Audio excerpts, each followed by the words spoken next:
Hi every one. So நம்ம போன வீடியோவில் like rest API and LSB பற்றி ஒரு பேசிக்கான ஒரு அண்டர்ஸ்டாண்டிங் கிடச்சிருக்கும். ஸோ அந்த ரெண்டு கான்செப்டை பேஸ் பண்ணி எப்படி இந்த மாடல் கான்டெக்ஸ்ட் ப்ரோட்டோகால் எப்படி அது டிரைவ் ஆச்சுன்ற இந்த வீடியோவில் ஃபுல்லாக டிஸ்கஸ் பண்ணலாம். ஸோ அதுக்கு முன்னாடி இனிமேல் நீங்கள் ஏஐ வித் ஆகாஷை சப்ஸ்கிரைப் பண்ணலாம்னா ஜஸ்ட் சப்ஸ்கிரைப் பண்ணிக்கோங்க. ஸோ நான் லெட்ஸ் கெட் ஸ்டார்டட். இப்போ ஃபர்ஸ்ட் ஆஃப் ஆல் நமக்கு இங்கே ஏன் இந்த எம்சிபின்றது தேவைப்படுறதுன்ற ஜஸ்ட் ஒரு இந்த டைம் லைன் வகையில் பார்த்துக்கலாம். So I think like November 2022 பார்த்தீங்கன்னா இந்த சாட் ஜிபிடி வந்ததுக்கப்புறம் ஃபுல்லாக அந்த ஜென்ஏயில் நல்ல ரெவல்யூஷன் ஆச்சு. ஸோ அதுதான் அந்த ஃபேஸ் 1 ஆஃப் ஜென்ரேட்டிவ் ஏஐன்னு சொல்லிக்கலாம். ஸோ அந்த இடத்துல பார்த்தீங்கன்னா like large language model like chat GPT இல்லை கிளாட் இதெல்லாமே நமக்கு ரிலீஸ் பண்ணாங்க.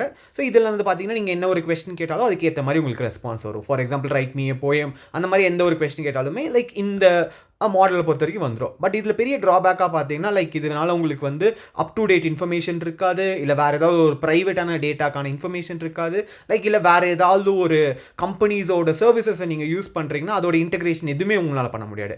என்ன கேட்டிங்கன்னா அந்த ஸ்டேஜில் லைக் அது வந்து நல்லாவே பாப்புலராக இருந்துச்சு. பட் இப்போது கரண்ட் டேட்டில் பார்த்தீங்கன்னா இது வந்து ஒரு டம்மான ஒரு மாடல் மாதிரி கூட சொல்லிக்கலாம். பட் இதுதான் அந்த ஃபேஸ் 1 ஆஃப் ஜென்ரேட்டிவ் ஏஐன்னு வச்சுக்கலாம். இப்போ ஃபேஸ் 2ல் பார்த்தீங்கன்னா லைக் இங்கே தான் உங்களுக்கு வந்து அந்த ஏஜென்டிக் ஒர்க் ஃப்ளோன்றது அந்த கான்செப்ட் இங்கே வர ஆரம்பிக்கிறது. ஸோ நான் ஃபஸ்ட்டு எங்கே சொன்ன மாதிரி லைக் அந்த ஃபேஸ் 1ல் பார்த்தீங்கன்னா உங்களுக்கு வந்து அந்த அப் டு டேட் இன்ஃபர்மேஷன்லாம் எல்எல்எம்க்கு தெரியாது. ஸோ அதை ஓவர் கம் பண்ணிட்டு வரதுக்கு தான் இந்த மாதிரி டூல்ஸ்ன்ற அந்த கான்செப்ட் கொண்டு வந்தாங்க. ஸோ டூல்ஸ்ன்றது பார்த்தீங்கன்னா லைக் வெப் சர்ச் டூல், இல்லை லைக் வேறு ஏதாவது டேட்டா பேஸோட கனெக்டிவிட்டி பண்ணுறது, இல்லை வேறு ஏதாவது க்ளவுட் பேஸ்டில் இருக்கிற ஏதாவது ஒரு ஏபிஐயோட இன்டெகிரேட் பண்ணுறதுக்கு அதுக்கு எல்லாமே இந்த டூல்ஸ்ன்ற கான்செப்ட் கொண்டு வந்தாங்க. ஸோ இதுலேருந்து தான் நமக்கு வந்து ஃபுல்லாக அந்த ஏஜென்டிக் ஒர்க் ஃப்ளோவே இங்கே க்ரியேட் ஆச்சு. ஸோ இப்போது என்ன கேட்டிங்கன்னா லைக் கரண்ட்டாக ஒரு ட்ரெண்டியாக பார்த்தீங்கன்னா இந்த ஏஜென்டிக் ஒர்க் ஃப்ளோ வச்சு தான் எல்லாமே பண்ணிருக்கோம். ஸோ நம்ம இப்போ வந்து ஃபேஸ் 2ல் தான் இருக்கும். ஸோ ஃபார் எக்ஸாம்பிள் இப்போ வந்து நான் சாட் ஜிபிடியில் like what is the current scope for today's match அந்த மாதிரிலாம் கேட்டிங்கன்னா அங்கேயே அந்த டூல்ஸ்ன்ற ஒரு ஆப்ஷன் இருக்கும். அந்த டூல்ஸை பேஸ் பண்ணி தான் அது அங்கே ரன் ஆகும். ஸோ அதுதான் இப்போதைக்கு ப்ரொடக்ஷன் லெவலில் லைக் இந்த மாதிரி large language model integrated with tools அதுதான் இனிமேல் பெட்டரான அவுட்புட் இப்போ கரண்ட் ஸ்டேஜில் கொடுக்குது. அண்ட் இந்த டூல்ஸை பற்றியுமே நான் க்ரூவே அந்த வீடியோலேயே ஃபுல்லாக டீட்டெயிலாக எக்ஸ்பிளைன் பண்ணியிருப்பேன். ஸோ இன்கேஸ் உங்களுக்கு டூல்ஸை பற்றி டீட்டெயிலாக தெரிலனா நீங்கள் அதை கூட செக் பண்ணி பார்த்துக்கலாம். பட் இந்த டூல்ஸில் ஒரு சின்ன ட்ராபேக் இப்போ வரைக்கும் எல்லாமே பார்த்தது வரைக்கும் என்னென்னா ஒரு கம்பெனி ஒரு விதமான டூல்ஸை க்ரியேட் பண்ணிட்டு இருக்காங்க. ஸோ பேசிக்காக இப்போ வந்து ஃபார் எக்ஸாம்பிள் நான் வந்து ஒரு கூகுள் ட்ரைவில் என்னோட ஃபைல்ஸை நான் அப்லோட் பண்ணணும் அப்படின்ட்டு நான் யோசிச்சு வச்சுருக்கேன். அதுதான் என்னோட ப்ராஜெக்ட் அப்படின்னா நான் அந்த கூகுள் ட்ரைவோட ஒரு ஏபிஐ எடுத்துக்குவேன். ஸோ அதுக்கான க்ரெடென்ஷியல்ஸ்லாம் கனெக்ட் பண்ணிக்குவேன். அண்ட் அதே மாதிரி ஒரு ஃபங்க்ஷனை க்ரியேட் பண்ணிவிட்டு அந்த ஃபங்க்ஷனை நான் ஒரு டூலாக ஒரு க்ரூவேயோ இல்லை லேங்கிராஃப் ஸோ அதில் ஏதாவது நான் க்ரியேட் பண்ணி வச்சுக்குவேன். ஸோ ஒன்ஸ் அதுக்கு க்ரியேட் ஆனதுக்கப்புறம் நான் அதோட இன்டராக்ட் பண்ணிக்குவேன். பட் இதில் ஒரு சின்ன ட்ராபேக் என்னென்னு பார்த்தீங்கன்னா இன்கேஸ் கூகுள் டீம்லேருந்து அந்த கூகுள் ட்ரைவோட ஏபிஐயில் ஏதாவது அவங்க மாடிஃபிகேஷன் பண்ணுறாங்கன்னா என்னோட என்டையர் பைப்லைனே அங்கே வந்து டிஸ்டர்ப் ஆயிடும். ஸோ அந்த பைப்லைனே ஒர்க் ஆகாமல் போயிடும். ஸோ நான் திருப்பியும் அந்த டூலில் வந்து நான் திருப்பி அந்த சேஞ்சஸ் பண்ணால் தான் அது திருப்பி ஒர்க் ஆகும். ஸோ இது ஒரு பெரிய ட்ராபேக்காக தான் இந்த இடத்துல பார்க்குறாங்க. ஏன்னா ஒரு டைம் அந்த எல்எல்எம்மோட ரெஸ்பான்ஸ் மாறிக்கிட்டே இருக்கும். ஸோ தட் ஒரு கன்சிஸ்டன்சி அமாங் த ரெஸ்பான்ஸ் இருக்கிறதுக்காக லைக் இந்த டூல்ஸ்ன்றது வந்து ஒரு ஸ்டாண்டர்டைஸ் பண்ணணும்னு கொண்டு வந்தாங்க. அங்கே தான் இந்த ஃபேஸ் 3 ஆரம்பிக்குது.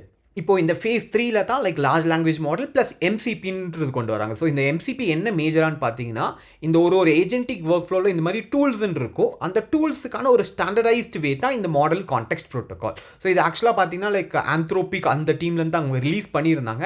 ஆனால் அவங்க இனிமேல் கிளவராக அந்த ரிலீஸ் பண்ணியிருந்தாங்க. ஏன்னா லைக் இந்த எம்சிபின்றது ஒரு கான்செப்ட் தான். இதை வச்சு நீங்கள் கம்பெனி ஒன்றா நீங்கள் க்ரியேட் பண்ணிக்கோங்க ஒரு எம்சிபி சர்வர் மாதிரின்ட்டு. ஸோ நான் போன எக்ஸாம்பிள் சொன்ன மாதிரி இப்போ வந்து கூகுள் ட்ரைவில் நான் ஆல்ரெடி ஒரு ஃப்ளோவை நான் க்ரியேட் பண்ணி வச்சிருக்கேன்னா ஸோ இப்போ வந்து அந்த கூகுள் ட்ரைவோட அந்த எம்சிபி சர்வரோட ஃபுல் ஓனர்ஷிப் வந்து கூகுள் டீம் கிட்ட தான் இருக்கும். ஸோ தட் நான் ஏதாவது சேஞ்சஸ் இருந்துச்சுன்னா நான் எதுவுமே பண்ண தேவையில்லை. ஸோ அந்த ரெஸ்பான்சிபிலிட்டி ஃபுல்லாமே அந்த கூகுள் ட்ரைவ் டீம் தான் அவங்க எல்லாமே மாடிஃபை பண்ணுற மாதிரி இருக்கும். ஸோ தட் எனக்கு வந்து அந்த கன்சிஸ்டன்சி அமாங் தட் பைப்லைன் எல்லாமே ப்ராப்பராக இருக்கிறதுக்காக தான். ஸோ அதனால தான் இந்த எல்எல்எம் ப்ளஸ் எம்சிபின்றது இப்போ கரண்ட் ஃபேஸில் இப்போ போயிட்டுருக்கேன். நிறைய கம்பெனி அவங்க எம்சிபி சர்வர்ஸை ரிலீஸ் பண்ணிக்கிட்டே இருக்காங்க.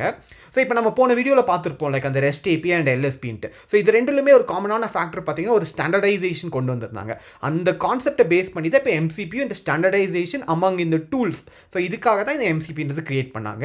ஸோ நான் ஜஸ்ட் அவங்களோட கிட்டப் லிங்க்கில் போய் காட்டுறேன் லைக் என்ன மாதிரி எம்சிபி சர்வர்ஸ்லாம் அவங்க வச்சுருக்காங்கன்ட்டு. ஸோ இப்போ பார்த்தீங்கன்னா கரண்ட்டாக எல்லா எம்சிபி சர்வர்ஸும் வச்சுருப்பாங்க. இப்போ ஃபார் எக்ஸாம்பிள் எந்த டூலில் நீங்கள் சர்ச் பண்ணாலுமே இருக்கணும். ஃபார் எக்ஸாம்பிள் இங்கே கூகுள் அப்படின்னு நான் சர்ச் பண்ணாலுமே இங்கே பார்த்தீங்கன்னா எனக்கு தெரிஞ்சு கூகுள் ட்ரைவ், கூகுள் மேப்ஸ் அந்த மாதிரி எல்லா எம்சிபி சர்வர்ஸுமே இருக்குது.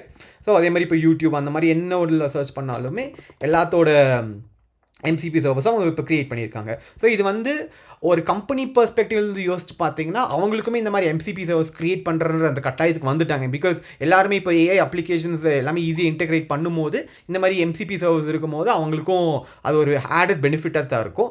இப்போ என்ன கேட்டிங்கன்னா, லைக் இந்தியன் கம்பெனிஸில் பார்த்தீங்கன்னா, நிறைய கம்பெனி எனக்கு தெரிஞ்சு அந்த MCP சர்வர்ஸ் விட்ட மாதிரி தெரில. பட் மோஸ்ட் ஆஃப் இந்த ட்ரேடிங் பிளாட்ஃபார்ம் மாதிரிலாம் நீங்கள் கண்டிப்பாக பார்த்துருப்பீங்க. இந்த Zerodha அவங்களாம் நிறைய விட்டுருப்பாங்க. ஸோ அந்த மாதிரி இப்போ வேறு எல்லா கம்பெனிஸ் இப்போ over the period of time எல்லாருமே இந்த MCPன்ற இந்த சர்வரை ஒரு மாதிரி காமன் பிளாட்ஃபார்ம் மாதிரி கிரியேட் பண்ணிடுவாங்க. ஸோ தட் எல்லாருமே ஈஸியாக அவங்க AI அப்ளிகேஷனில் இன்டெகிரேட் பண்ணிக்கலான்ட்டு.